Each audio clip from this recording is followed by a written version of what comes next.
Yeah, of course. Because one person we employ is self-employed, so I believe I don't need to contribute to theirs. Yes, theoretically, that's it. For auto-enrolment, the definition of a worker or employee is very similar, although not identical, to the way you pay people tax-wise. So if you have somebody that is self-employed, and you can prove that self-employment, that they work for themselves, what are the other rules there? So if they work for themselves, if they could theoretically send somebody else, if they're working under a contract for services as opposed to of services. Sorry, you said prove. Yeah, so that's if the regulator, all you need to do as a business is to, I say business, obviously that term is very loose, but as an individual, you just need the confirmation in your own mind that those employees are not employees, that they are self-employed, much like, as I say, the tax status, because what the regulator will still want you to do is to, if you have a PAYE reference, is to report back and tell them what happened. So I have no eligible employees, or I'm exempt because I don't have any employees, because they work under a contract of self-employment, and they don't have a contract with you as their employer. We're probably getting into legal technicalities here, which is well worth having a chat with a legal advisor about. But if somebody is self-employed, then no, theoretically they're not an employee, they're self-employed, so that's entirely away from you. You don't need to actually do anything for them. Funny story, not so funny story. In terms of this, unfortunately, even from a legal standpoint, it is a very grey area. We had an example of where somebody worked and they would, how can I put it? Okay, this is a very bad example, but it works for this. They worked in a certain establishment and they'd go in and do dancing, we'll call it.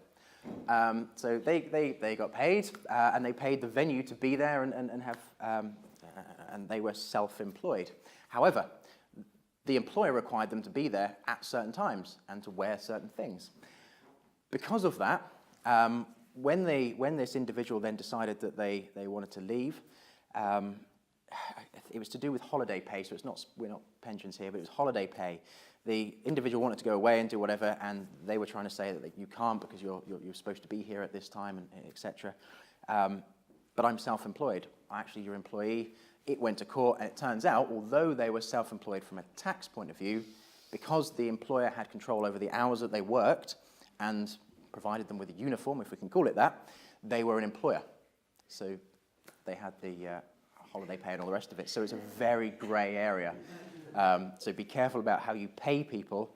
Does that mean in that example, an employee would then be eligible for Pensions. Yep, correct. So technically they are. Self-employed person could Yes. be, because if someone's wanting their personal assistant to come in at certain times, Yeah. for certain kind of regular kind of support. Yes, again, it's a very, very grey area. Yeah. And that's where it's important that they get the right information right on the onset. Yeah. This is it. I went to a presentation, a seminar recently, and we had a legal guy, and that was his story, so I stole that shamelessly. But that's exactly the examples he was giving. It's all down to case law. It's all down to, well, this is how we interpret it. This is what it should look like. But in that example, it actually just so happened that they were an employee. So certainly under auto-enrolment, yes, they're a worker, so you have obligations to assess them and to put them into your pension. Unlikely for the sort of examples that you've got there, but yes, it is a grey area, and it's just a case of being careful. This legislation was introduced. The government basically incepted their own version of a master trust known as Nest. You might have heard of that, seen it if you've done any research on auto-enrolment. Nest is the provider, or I certainly call them, the provider of last resort. So if you're struggling to get a pension anywhere, you can always go to Nest. Nest was set up by the government as a pension provider that will accept, not can, but will accept every single employee.